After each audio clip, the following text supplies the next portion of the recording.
last time he sent the money, it was not enough to buy all the provisions. Oh, sorry, I forgot to tell him. Are you guys talking about money transfer to buy provisions? Yes. But don't you know about Baluwo? Baluwo? Baluwo? What is Baluwo? Baluwo is a service that your son can use to send provisions directly to you guys from the shop. And you don't have to worry about the exchange rate. Tell me how Baluwo works. It's very simple. Just log on to baluwo.com and shop, or download the app on your phone. You can shop on the website or using the app to buy online basic products for your family and friends. With Baluwo, you decide what your money is spent on. Your money, your choice. Buy online products for your family and friends in the Gambia, Senegal, Nigeria or Mali. Baluwo, better than sending money. Are you thinking of owning your dream homes? EJ Investment is here for you. Secure our quality bungalows with 2, 3 or 4 bedrooms, or our story buildings 3 or 4 to 5 bedrooms at very affordable prices with flexible payment plans at our Sanyang Seaview Estate, where you can enjoy the cool breeze with modern infrastructure such as tar roads, covered drainage system, modern electrification with street lights, gated entrance with security posts, and social amenities such as gas station, shopping mall, medical clinic, park, schools, children daycare, and a lot more. Our dedicated team of professionals will keep the estate clean at all times, provide security and patrol team within the estate premises, install latest technologies such as CCTV, Wi-Fi, home network installation, solar panel, and power backup system. Also, check out for our additional home facilities and interior design service such as premium tiling, wall plaster, home landscape, fingerprint home lock, and a lot more. Visit our office at Senegambia Kololi Highway and get a free site visit tour, or contact us on 4464-838. WhatsApp us on 3259220. Or you can visit our Facebook page or Instagram on EJ Investments. EJ Investments, we are first in properties.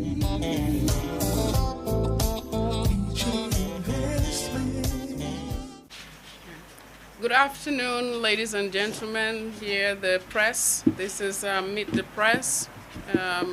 I welcome you all in my house here, and on this journey of mine.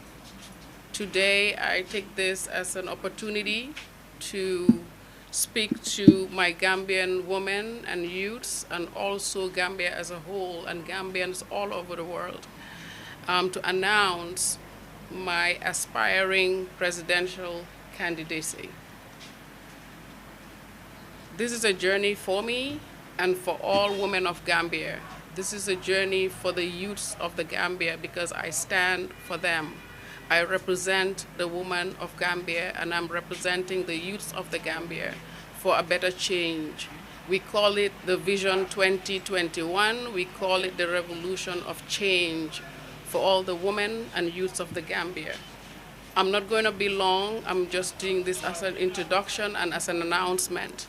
For the 2021 vision for Gambia to move forward, and for the women of Gambia to be recognized and be respected in the world and in the Gambia, I'm also standing for the youths with the same agenda and the same notion.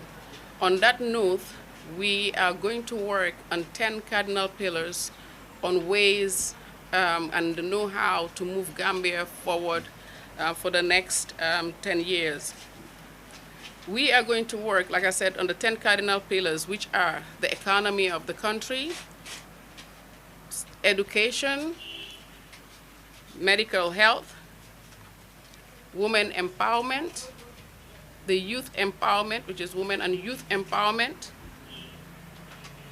price regulation, agriculture development, infrastructure, crime, job creation, and increment of minimum wage in the Gambia. I cannot go deep on all these aspects that we're going to work on in the when we, if God blesses us and we take office. But one thing I can assure you, each of these cardinal pillars have been researched, have been worked on, and we have youths with us that are doing the editing of the manifesto with us. We have a roadmap, and this is the roadmap that will guide us to work and fix this country and turn Gambia around. I am just here as the captain on a ship. I'm just here to steer the wheel. I can only steer the wheel to a right course. And I'm doing that for the youths of the Gambia because they don't have voice. I want the youth to start having voices. I want the girls, the young girls, to start speaking up, coming out, show your talent, show who you are, be bold, but be bold in a positive way. I'm gonna steer this ship, but as I'm standing on the steering wheel, I need every woman, every Gambian woman, every African woman to stand with me. I want the youths of the Gambia and the youths of Africa to stand with me because these are our children. These are our grandchildren. These are our sisters, our brothers, and we need to make sure their future is written. If we don't do this, we will fail as an African nation. I came back to Africa because I believe Africa is the next thing. That is why the next scramble for Africa is now. And we Africans should be the ones scrambling for our own. We cannot let the outside come back and scramble this time. Because this time around, if we allow it, we will all sink. Africa will not have a future. So I talk to everyone today. I talk to all my women. We stand today in solidarity to make that change. Talking about our women and our kids, we will never forget our husbands, our brothers, our uncles, our fathers, and our grandfathers to stand with us because we need you beside us to move our country forward and to move Africa forward. We need to change the game. We need to end corruption. We cannot end it 100%. But slowly and surely, we can make a change. Give us a chance with the woman to set it right. And for that, I say, welcome, my brothers and sisters, my daughters, my sons, my mothers, my grandmothers, my aunties, stand with me. Thank you. I'm open for any questions you may have.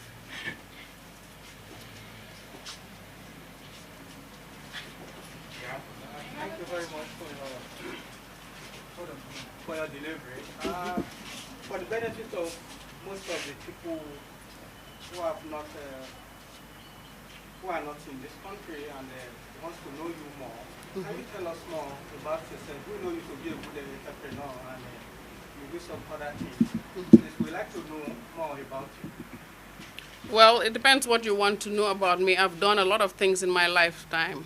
And this is one of the reasons, or this is one of the things I tell the youths, especially young girls that look up to me and said, Auntie, I want to be just like you. I said, what are you doing right now? What is your age? They would tell me I'm 25. I said, well, at the age of 20, I used to bring about a ton of pineapples every week or every other week from Conakry and supply the hotels. I said, so what have you done so far? You see? And the reason why I'm saying that, to show them that at an early age, I was already in the mindset of accelerating whatever it is I want to do, you know, excel in what I do. So I've been an entrepreneur most of my life. I've worked with companies. I'm educated here. I worked here in the Gambia.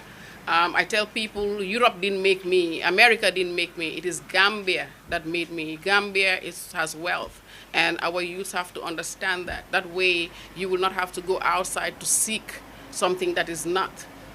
When you work in your own country and you deliver in your own country, trust me, you will make more than you are making outside. You will not have to clean the toilets to make money outside.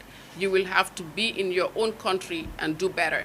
And for that, I don't know if that sums it all for who I am.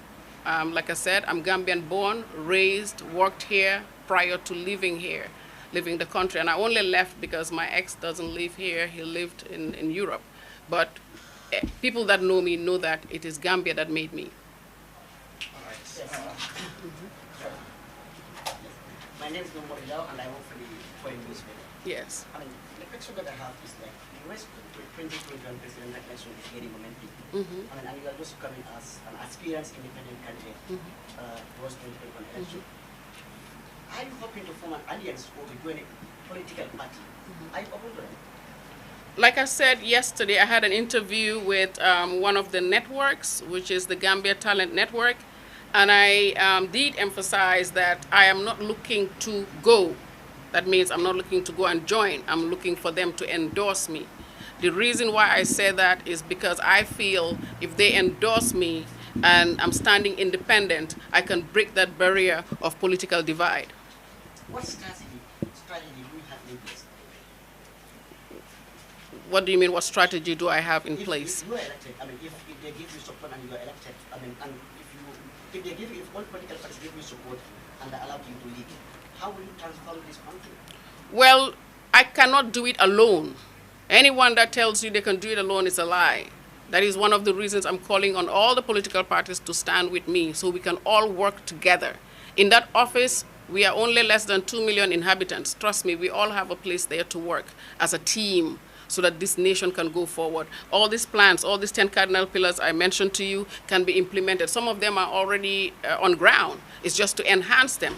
You know, instead of having just one university, we can have 3 universities. Instead of having 1 city, we can have 3 cities. Instead of having 1 college or 2 colleges, we can have colleges in every region. That way people can stay where they are. That way people don't have to travel. We can build and develop the schools in the villages. We can create schools that have flush toilets, for example. Kids don't have to walk to school anymore, kilometers to go to school.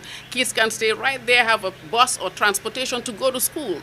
You know, we can fix our hospitals, our medical system. The reason why COVID-19 is a mess right now, we don't even have a proper hospital. It's private sectors like TAF that is building something in partnership with others for in case we have an emergency on COVID-19. This shouldn't be the case. You go to the provinces right now. I have called from the provinces right now. If somebody has COVID-19, they don't even know how to get them out. If they have corona, they don't even know how to get them out from their house to the highway because it's a long, how do you call it, cart ride. I'm not talking about car, I'm not talking about a bike, cart, a donkey cart ride to the highway. So by the time, imagine you have corona and you're about to die and they put you on that donkey cart. Have you ridden a donkey cart before? Have you sat on a donkey cart? Yes. Yeah. So imagine somebody sitting on a donkey cart, all that ride to the highway. What do you expect will happen to that person under the heat that has no cover? Just for a moment, get that scenario in your head. That person might lose their life before you make it to the highway to get a car to take them to the nearest hospital, which probably is another, you know, a mile, how many miles before they can make it. Okay, thank you very much. I am Kewa Ansumani. I am from Chronicle News Agency. Madam, right now we have a lot of political parties that are preparing very seriously towards the race for State House in 2021.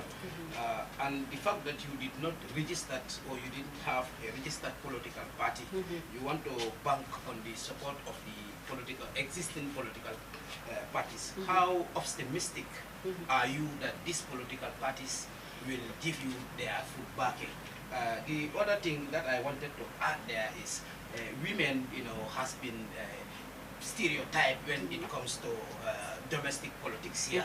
And then this is a very big challenge, you know, during the former regimes. I mean, how ready are you to weather this storm, you know, of, you know, changing the mindset of the Gambian people to see you as a potential presidential, you know, candidate in the next coming election? I will answer your first question, which is, yes, I am not just banking on political parties to endorse me. I think I have enough youths behind me and I have enough women behind me to make a big difference in this country. But I feel that coming together and them seeing that I'm a woman and standing and seeing all the youths and the women behind me, it will make sense to join my alliance. Your second question about women in politics. I'm doing this for the women because we are, like you said, we are stereotyped. We should be in the house to cook. Those days are over. It's the 21st century. You as a man asking that question. You alone cannot work and take food to your house anymore. Your salary cannot pay for your whole children to eat and have a proper diet. So imagine your wife working with you. That's almost 50-50 or 60-40, regardless, she's helping you. Your family, your children will look better. Their mindset will be better. You know, they can now learn, they can study, they can accelerate in school because everything is enough, is satisfactory at home.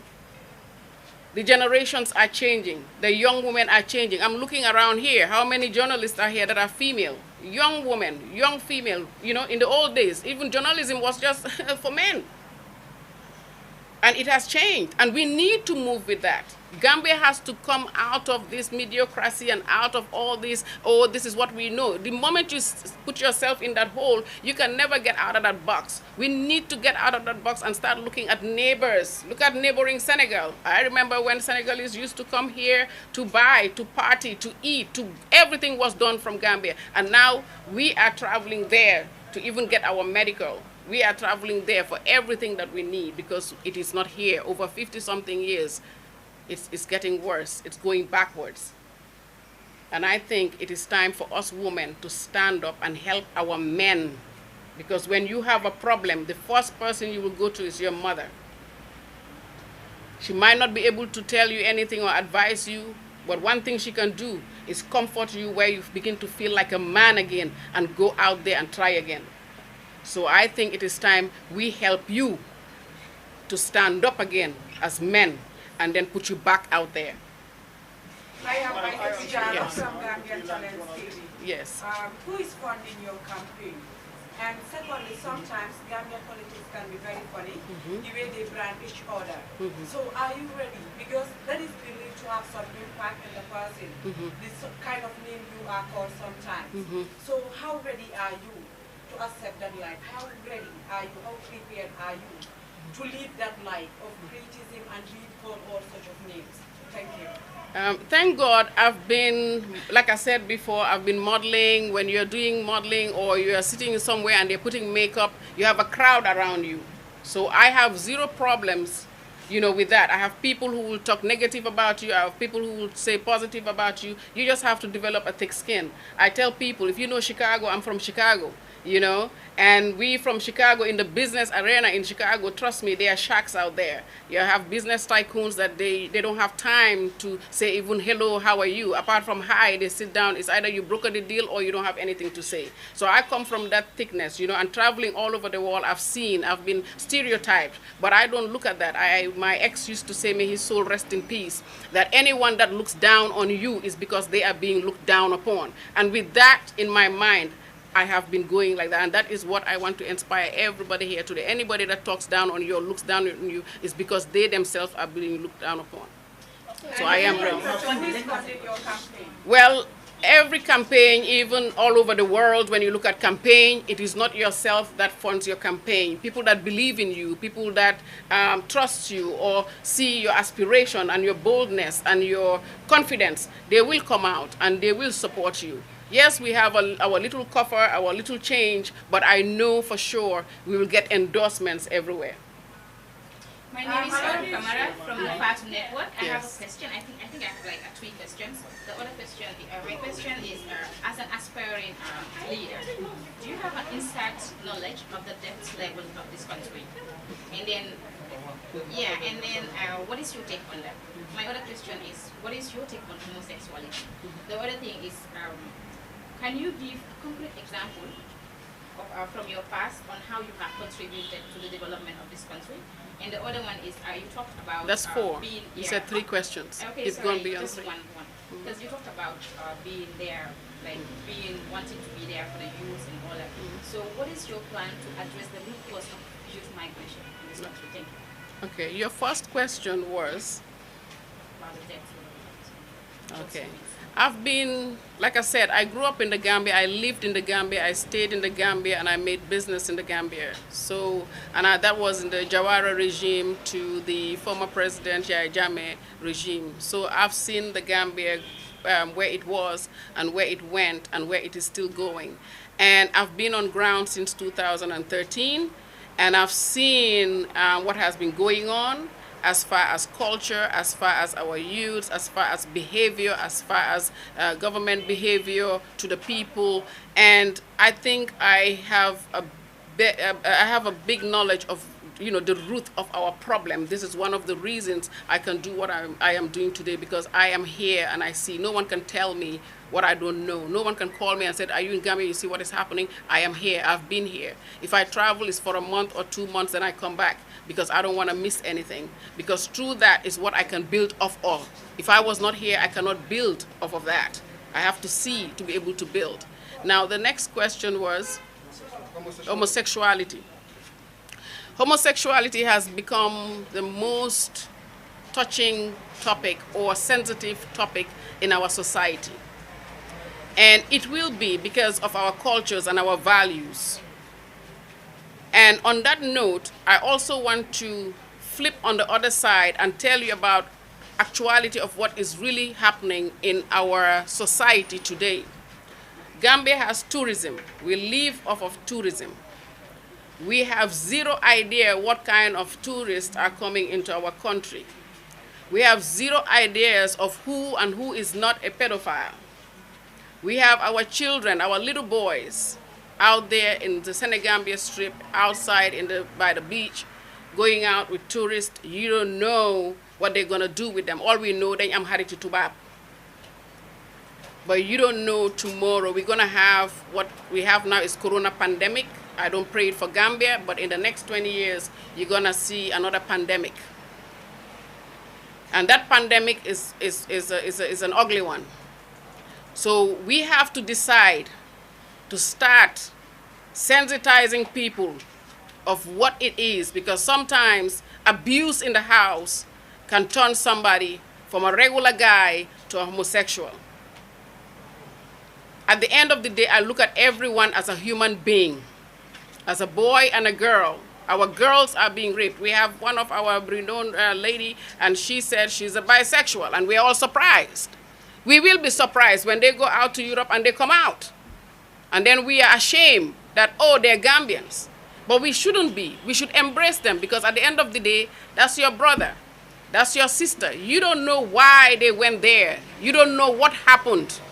You have to start sensitizing yourself. You have to understand the depth of all this. It didn't just happen.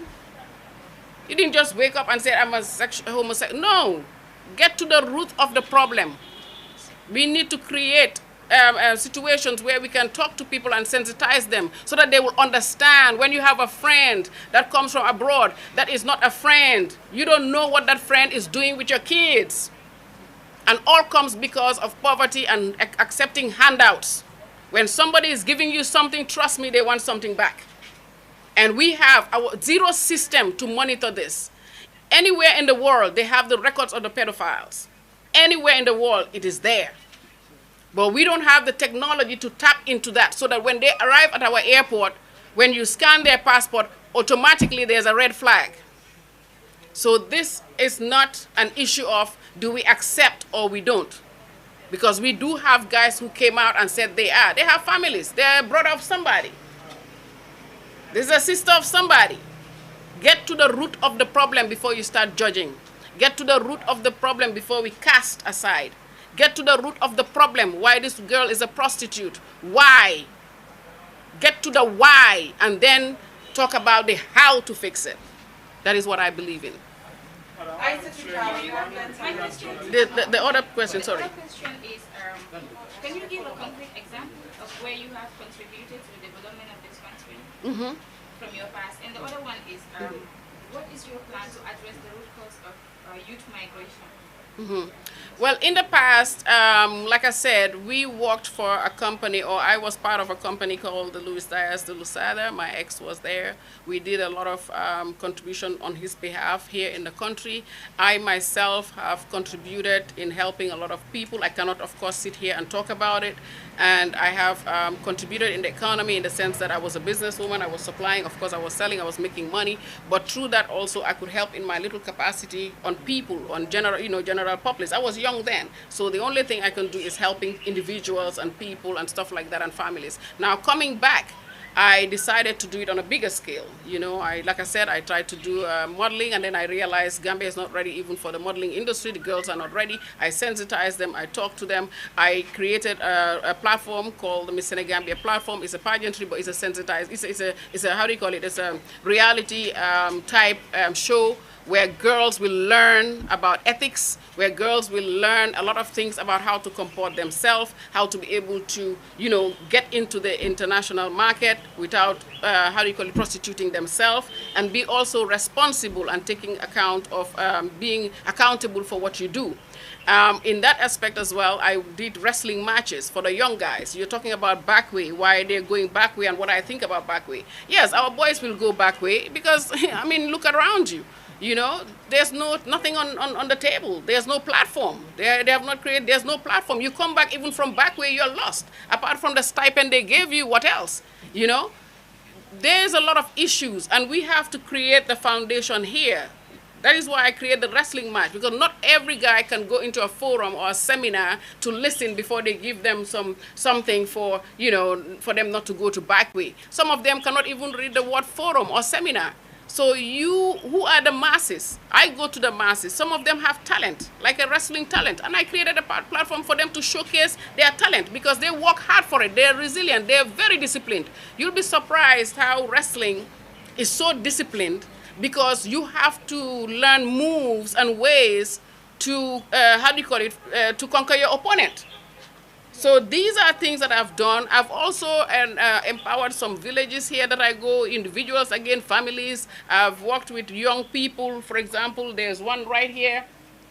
She has a little farm that she was doing. I tried to help her and teach her how to do business and how to... I train people in my office here for free so that they understand what it is to, you know, especially customer service, which we lack completely in the Gambia. You know, if you want to buy something today, the person is aggressive to you instead of being, you know, trying to sell her way. And then we wonder why, you know, people from Senegal or from Nigeria are here and selling, and everybody goes to them because, for example, you go into a Nigerian shop, they will never let you go out without buying something. So there's a lot of things lacking, and these are things that I tap into. It's a lot of things. I'm everywhere. You know, I'm doing a lot of things. But at the same time, I said to myself, even if it's one person that I help, at least I've made a difference. And that is what matters. Hello, excuse me. Excuse me. Please try to ask one question at a time so that she can be able to. And before you ask, please raise your hand so that it's not random. Thank you. My name is Sarah from DOT. You've mentioned a whole lot of areas that you would like to tackle. We've had it all. This is not the first time. Political parties have come, promises. We've had it all. I don't think there is nothing new that you have mentioned today. One, how realistic and achievable your vision is, and what makes you special apart from being a woman? Okay. First of all, when you look at, let me take the hospitals, for example. Let me just take a hospital. That's one of the things that we're going to work on. The hospital already exists, but we have one major hospital. We don't have any other hospital. You know, look at the regions, there's nothing. So we can now try, we have money, because if they can take out $10 million out of nowhere, that means there's money. We can fix that hospital. This COVID-19, we would have prepared an area in the hospital just dedicated to COVID-19. You understand? We didn't have to even go anywhere and then build some other sub-region one so that for people in that area. So we can use what we have and enhance what we have and fix what we have. Then from there, you go to the provinces. Like I said, we cannot focus everything in the city. There are other villages. They cannot travel from there to Banjul. I witnessed things. I was with somebody who was giving birth. And we went to the hospital and the nurses were sleeping. The nurses were sleeping at 12 o'clock at night on the reception with, how do you call it, the mosquito net. You understand? And I had to wake them up. And I said, who are you? They said, well, we are the nurses. I said, and you are sleeping? They said, no, we are not sleeping. It's because of mosquito. I said, my friend, you are sleeping because I was standing here for a long time. This woman is about to give birth. I said, you need to get up because she's on. Okay. And then they took us to a room. It's full of blood. It's not cleaned. And this is not a public hospital. It's a private hospital. You understand? It's a clinic for pregnant women. And there's blood from another lady on the floor. That is nasty. I'm a woman. Then from there, they text, they poke, they test, they poke. We have to take her to Banjul. So if we had to take her to Banjul, why couldn't you tell me that before? Why do we have to do all this? Now you tell me she has to go to Banjul. Why can't she deliver here? Then you start, oh, no, because I think she's so far, she's not this, and we cannot do it here. The doctors are all in Banjul. My friend, refer me to Banjul then. Went to Banjul. The ambulance was there before me. They went in. They ignored her. She was laying there. Nurse is sitting there, taking her time and writing. My friend, I'm there. What are you doing? Well, I'm writing. Did they bring a patient here? Her name is so-and-so. Yes, they did, but I'm busy writing. I said, it is 2 o'clock in the morning, and an ambulance brought somebody here. You need to stop what you're doing. This writing you can do later. This is a report. Get up and see what is wrong with her. Fix her, treat her, stabilize her, then come back and write. Then they start, ki hana kanla, hana lanamla. No, I don't have to be anything to her, because everyone should be treated equal. You don't have to look at me to judge me to be able to treat the person that's laying there. She could have died. Do you know why the ambulance brought her? Then you brought her as an ambulance and you didn't bring anything. You didn't bring the paperwork. They don't have any paperwork to follow. I had to tell them everything. I had to tell them what to do. I had to go back to my patient. And this is the lady that works for me. This is the lady that feeds me. This is the lady that makes sure when I come, Auntie Marie, for me, she's my family. And it doesn't matter who she is. Then I did it. It doesn't matter. Mandayam la. These things, we can fix it. It doesn't take a rocket science not to fix that. We already have it. We have the money too. And we have enough aid coming with materials and stuff that can enhance it.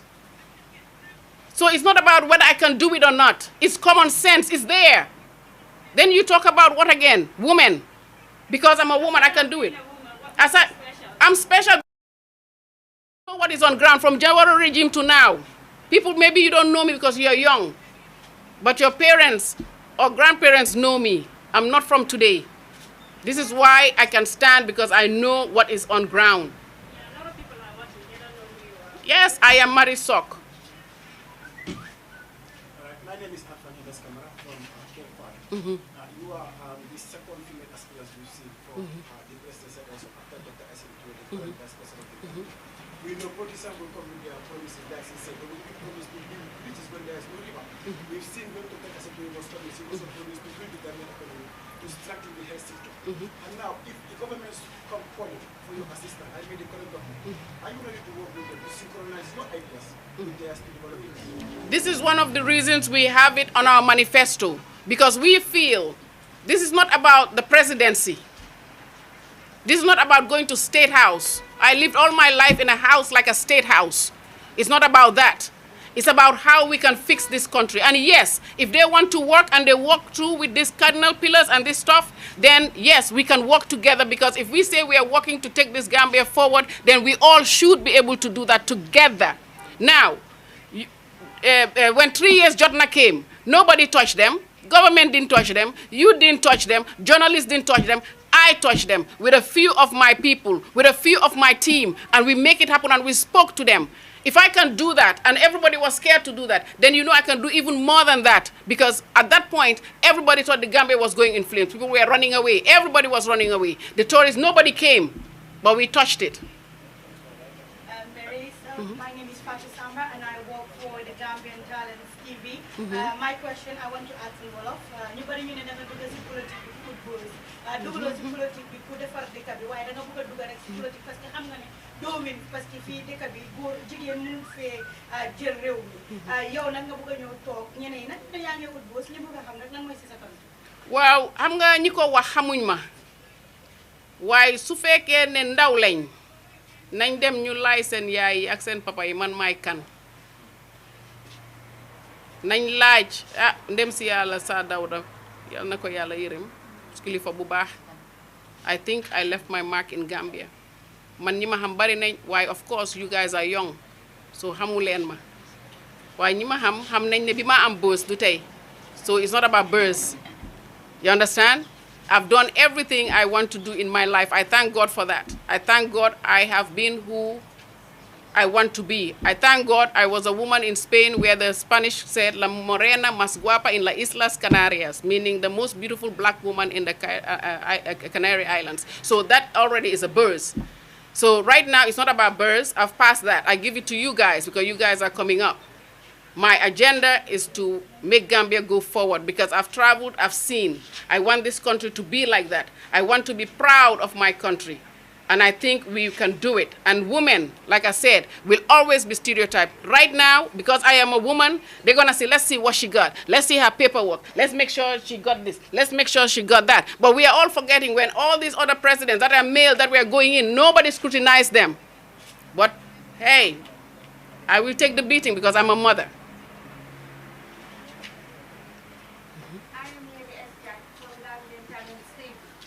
Some people are of the belief that you were sent by Gambians from the diaspora to come and claim the democracy that we have in the country. What's your take on that? If the Gambians in the diaspora had sent me, I don't think I'll be sitting here since 2013. And I don't see them paying my feeding or sending me money to eat or to drink.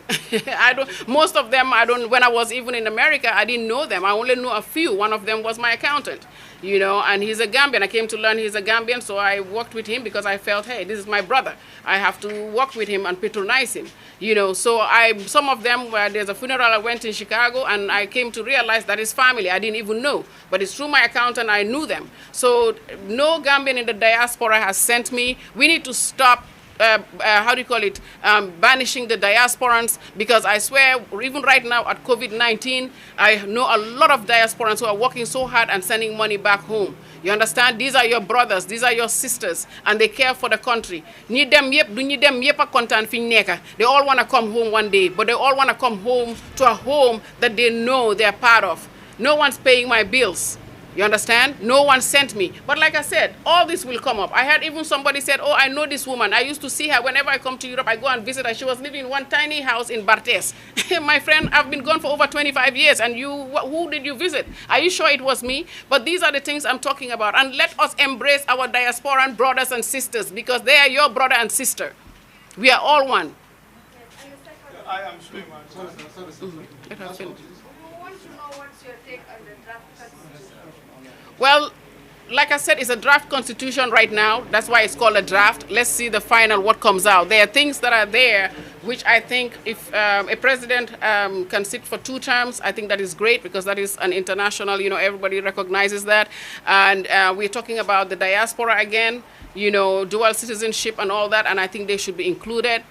We talk about, secularism or non-secularism. You know, let us not divide Gambia. You know, let us try to be the Gambia that we have always been, you know, regardless of religion, regardless of tribe, regardless of all of that. When we start putting certain things that was never existing in our system, in our culture, it will affect us.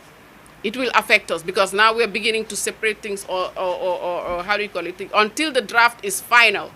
I feel that people should just kind of wait. If you want to be part of the team to edit that draft constitution, then you need to be part of that team and send your request or your recommendations. And then hopefully when the final draft is out, we will see what happens. But for now, I think we need to just work together and try not to put things that don't belong to Gambia, because some of these things from this constitution are not from Gambia, you know, and it's being implemented. So we need to look at all these things. I am Suleiman, one freelance journalist.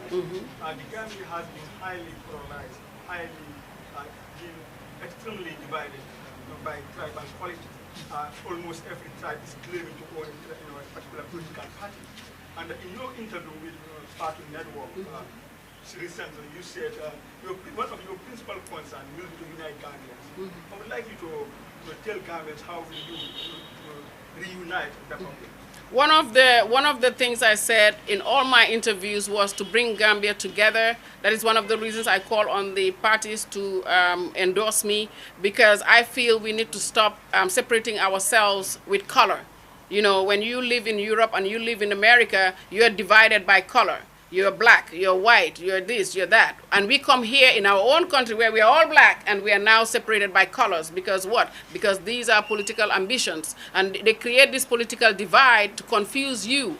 But I think the youths here, I'm sitting here and I'm seeing everybody with technology. I think you guys are smarter. You guys know what it is. You know what the time is. You understand? Let no political color divide you. If I'm in office today, I don't mind to work with anybody. If you like, you can wear yellow, you can wear green, you can wear purple, you can wear orange. Whatever you wear, I don't care. Just come and we work. That is the only way this country will go forward. It cannot be that when this color is in office, everybody have to be from that party. It shouldn't work like that because the talents are different. We all have our political views. There are some that are actually in no, I've seen people that come to me, I'm sorry, I'm not in any political party. So what about those people? What about the ones that are in no political parties? There's a lot of them because of all this, what we are doing right now. And we need to embrace everyone because you might not be in any political party, but my friend, maybe you're fit to be office to help the Gambia go. So what about those people? And we need to get out of that. This is just getting too much. There are so many political colors and political everything to the point where IEC even ran out of colors. That just tells you, come on, let us come together as one people, one nation, and work and develop this country. This is why I'm calling on all the youths, because I feel that you guys are aware. And if you guys are aware and you have parents or mothers that don't understand what you're doing, you can translate, you can make them understand so that they can stand with you, so that you can have a future and your children can have a future. And my grandchildren can have a future in this country as well. Okay, I am Usman Omar, correspondent TV. You know, politics is a day-to-day activity, and there is no point in doing politics without impacting into the society or into the youth. If I may ask, you did talk about youth empowerment. How are you going to impact on the youth? Well, first, you have to look at the areas that we are weak in as far as, you know, Gambia is concerned. You look at our education system. The education system that we have in Gambia has, how do you call it? It has really reduced the youth's, the capacity that we are supposed to have. When you start, even the dropouts, youths that are dropping out or they dropped out because of financial reason, because their parents cannot pay or whatever, these can be rehabilitated and go back to school to further their education. We should be able to have youths that are in business, they want to do business. We should be able to empower them. We don't have any loan system in the Gambia for our people. We don't have any, you know, incentive for them to be able to advance. Not everyone can go back to school. Some are entrepreneurs just like me. And we need to facilitate that. We need to make sure they come up with projects so that we can help them get this done and support them. You're a journalist. Maybe you have a small TV. We need to enhance that so you become renowned. So we know that, hey, you know what? This was the young woman that she's an aspiring so-and-so. We need to help her. We need to give scholarships to the right people, not just to our family members because we're in office. We need to give it to aspiring young people so they can go out and further their education. So there's a lot of things that we have. I cannot share everything because this is my roadmap and my manifesto. And as we go along, we bring it out. We have almost 2 years, you know, a year and some months to go. And you have to allow me also to be able to keep some things for myself. But once this manifesto is done and all of you read it, you'll see that I'm not just talking. I am about change. My mother was an educationist, my family, they have been teachers and nurses and doctors in this country. And I think if I call a few names, you guys will understand where I'm coming from. And you guys will know that what I'm talking is not just talk because they did it and I know I can do it. Yes. Last two questions, please. Please, last two. You must be following the development about the COVID-19 in the country. Yes. What is your take on President Barro's government handling, the way they are handling the pandemic in the country, and what will Marisok's government have done differently? Well, you see, preparedness is everything. You know, and this has nothing to do only with the President Adama Barrow government. It's everybody, you understand. I think we all should have been prepared because when COVID-19 came to Africa, all you saw on the media was people making jokes about it in Africa. And this is not only Gambia, this is just Africa as a whole. We didn't take it seriously. We felt, oh, it's hot. The sun is hot. And, you know, we are black. You know, if we can live with dirt, we can live. Let Corona come. No, it is not like that. We need to stop these things. We need to look at what other countries are doing and we prepared. You understand? This is not, you know, when I tell people, government is not there to be able to do everything.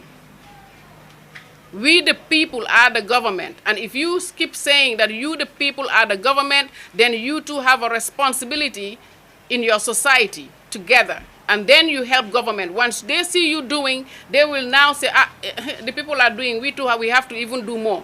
You understand? And help them. Because this is not just, if you look at other countries, it is not just the president and the ministers working. Look at other countries. You're watching TV every day. When you watch TV, watch the positive things. Don't watch the negative. Watch the positive. And everybody's up. Everybody's doing something about it. Big companies are sponsoring. They're donating. They're helping. You know, we cannot just fold our hands and say, it is wrong.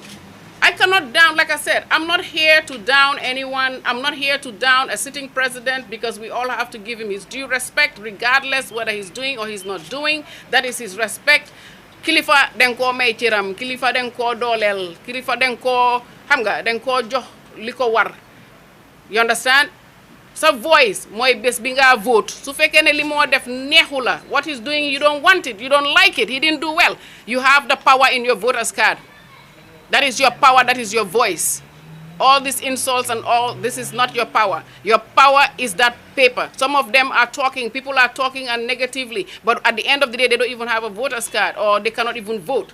Your power is your voice, and your voice is that card. So what will your government have done differently?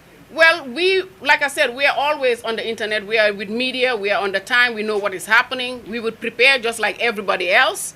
We'll make sure, like I said before, I said it earlier, that the hospital alone, we can go there and revamp everything, see how we can set space for COVID-19, go to the regions, see that if you don't have a hospital, contract one contractor. Look at TAF. TAF did that little hospital in just less than 2 weeks. So if he can do that, we can do the same in all the other regions and prepare so that the people have faith and, you know that, hey, if anything happens, we have a base.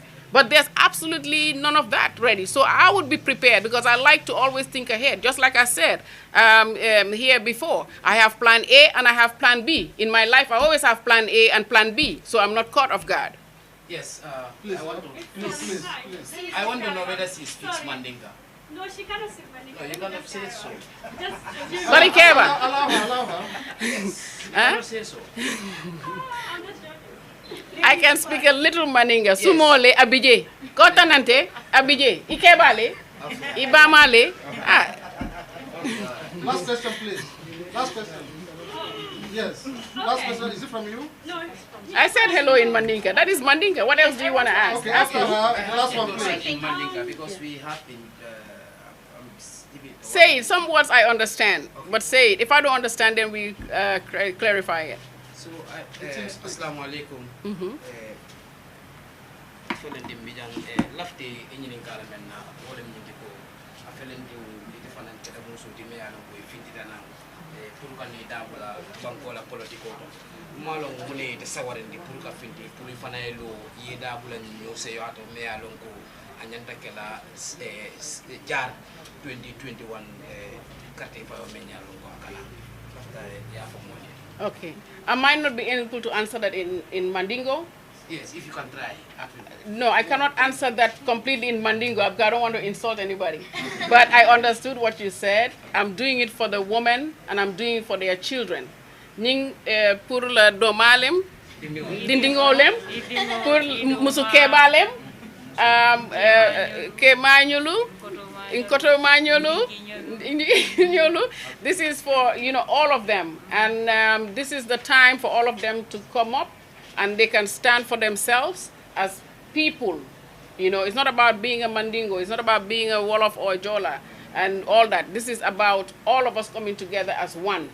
I go to the villages and they know I cannot speak, but we play around and we laugh. She knows. So, but I get along. I don't have issues with that. And they accept me just for who I am, and that is what is most important. Eventually it will come. I've been gone for a long time. It's now even my Wolof is getting a little bit better. But when you go a long time, you come back and you speak a little bit, and you get into the community, and little by little, and I've been doing that. So I thank God for that. And like I said, this is for them. And let us not stereotype ourselves and put us in a category. I'm a Mandingo. No, now Mandingos are married to everybody, to the Akus, to the Jola. We are all mixed. We are all multicultural. And this is one of the reasons I speak in English, because it's our so-called national language, which can help all of us to understand each other on a common ground. Thank you. Okay, I think I have to come back to the first question that I asked you. That is the Gambia right now. Well, we need to get other people chances. Yeah, please, last one from you, please. Yeah, this is the last question. Yeah. According to research, the Gambia, you will allow understand. us to ask questions. We are here to ask. Yeah, go ahead. You can. Everybody will ask. Please. Okay, But I according also have to a research, you will understand that the Gambia is, carried a huge load of loans. So imagine you are the president tomorrow. What would you do? What do you think would be the steps to take to address this? I said it before, like everything that I am saying, I said it before. I said that we have a lot of renegotiating to do. We need to go back to the drawing board and see what these loans were about, how they were done, what kind of negotiating they did, what kind of agreement there was, look at the agreements and see how we can sit down and renegotiate those terms. Not that we have terms and interest rates and stuff like that that is going to carry us all the way to our, our future generation, and we need to find ways to stop that now. So yes, the next president that's going to sit is going to have a lot of work to do, because they have to go back to that drawing board and see exactly how big the damage is and try to rectify that damage by renegotiating. Madam, the question is from them, but you have to face the camera. Yeah. Yeah, just here, Sarah here from BOD again. Just going back to your statement, you said government cannot do everything. I was just curious, why, because we are the government, and obviously the government will have challenges. Even when you stay, Yes. Challenges will still get you there. Yes. Why did you feel the need to go independent instead of with all the skills that you said you have gotten? Why didn't you feel the need to join the government or join one of the political parties or the expert group? Why did you feel the need to say, hey, I need to change, but I need to do it as an independent candidate instead of joining the government or other political parties? Well, you cannot just come and go and join the government entity or the government, body, as far as officials and stuff like that. You come to the country, you're away for so long, everybody's waiting to see what you can do for country. Everybody's waiting to see what you can do on help. So sometimes people like us, we tend to work individually as business or as a charity and help the society, help the people, because that also is government. If we say we the people are the government, then we all have to put in our quota. And I think I've done that. I've done it by myself with my team. We've worked a lot. Every year we impact a place, a school, a hospital. We've done our quota in this country. We've worked very hard with a lot of people, charity-wise, and also supporting them. So yes, as that part of government, which is the people, I've done my quota on that. Now, the reason why I went independent, I said I want to work with everyone. If I go into office today, there are people who are capable in that office. There are lots of people that are capable in that office, and they've been taking this country on for a long time. So you can't just go and say, I'm just the only one here and fire. No, you work with everybody. And this is why I'm calling on everyone to work with me. I'm calling on everybody to work with us, because I think that is the way forward. So it's not about, what this government is doing or is not doing. It's about we as a people should come together and work. Well, because, when you leave Gambia a long time and you come and you see that it's worse than it was, and there are only few developments, you need to start asking yourself why, what happened, and then start looking at the problems and start seeing where the problems are and how one can help to fix it. You understand? And this is what I did. This is why I said that it takes all of us to fix it. More questions? No, I think this is the end. Nobody has questions. But one thing is that I think people that have more questions, they will always come over, and then you should always open your door. Because as from now on, they will always call on you or call on your PA. Yes. Or bounce in, because sometimes they come around this area, they just want to have interview with you without even telling you before. Yes, like I said, we have to empower the press. We have to empower the young people. I see only young people here behind the cameras, behind the mics, you know, and I want to encourage you guys because it's through encouraging you that you can be better, you can be the best that you can be. And I applaud all of you for taking the stand. I applaud you because, like I said, the youths are resilient, the youths are hardworking. I walk around me, it's all youths, and they're super hardworking. They run, they walk miles and miles to get it done, and I applaud you for that, and keep it up. I know it's hard, but trust me, there's always a light at the end of the tunnel. And on that note, I thank everyone, and like I said, stand with me, stand in solidarity, no matter what color you are, or what tribe you are, or what, religion or you're coming from. We're all one Gambia, we are Gambians. Thank you. We live in a day and age where technology is creating a world without borders, filled with unlimited potential to improve the lives of the people around us. Innovarex Global Health ushers in a new way of leveling the playing field with increased access to quality healthcare services delivered at your doorstep. Our qualified professionals are equipped with state-of-the-art point-of-care testing technology to conduct tests such as kidney function, liver function, electrolyte tests, body composition, hemoglobin, A1C, and many more services with the highest efficiency in delivering results. The addition to our flagship, Wellness on Wheels, more fondly known as WOW Delivery Service, brings the entire clinical experience full circle. IGH has remained committed to creating the future of healthcare delivery. Gone are the days of sending loved ones outside the country for basic medical services. Innovarex Global Health offers a new peace of mind and takes pride in delivering the quality of care we all deserve.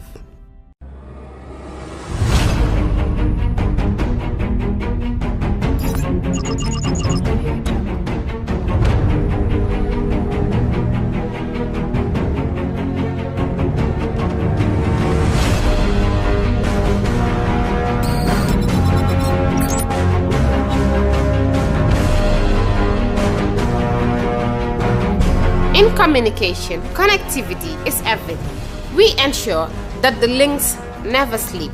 Quantities and qualities, all in our data service, providing efficient, reliable voice and data service. We believe if you're not up to speed, then you're going backwards. Communications have to flow as fast as the speed of light. Whatever business you're in, having someone who understands your needs is critical. That is why we just don't offer you technology, we offer you solutions. Enjoy Gamcel's internet broadband anytime, anywhere. Your national operator, Gamcel, Yai Baram.